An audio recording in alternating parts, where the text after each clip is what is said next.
In this video, I'm going to show you how to find last year's AGI in TurboTax Online.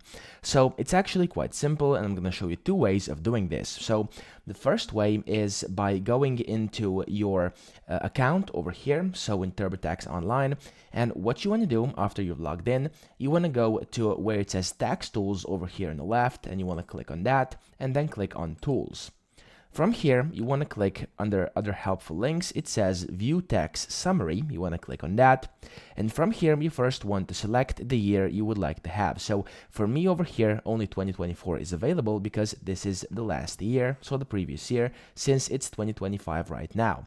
So what you want to do from here, you can either check under the review, so it says Review Tax Summary. You can see your adjusted gross income, which is essentially what AGI means over here. So it should display over here, but if it doesn't, you can click Preview My 1040, which is basically where this is gonna be located, and then you want to scroll down until you find line 11.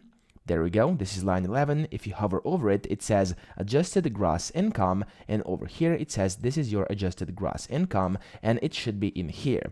So that's the first way of doing it inside the Intuit TurboTax account online. However, you can also do it the following way. So you can go to Google, type in TurboTax support, and then go to the first link, which will basically open up their support over here.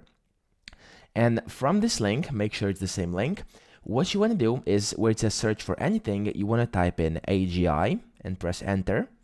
And from here, scroll down until you see how do I find last year's AGI. So click on that. And then what you want to make sure is that you are actually signed in with your account. So if you're not signed in, click up here and simply sign in with your account. And after that, scroll down and it says filled with TurboTax, or filed, excuse me, and you want to click over here and it will show you your AGI. But for me, it says it looks like you didn't use this account to file last year, so we can't find your AGI. Select a different situation below for more help. So what you want to do over here, if you get this message, basically just log in with the same account you filed with last year. So that's pretty much it. That's the second way. I hope this video helped you out. If it did, please subscribe to the channel and help me out as well.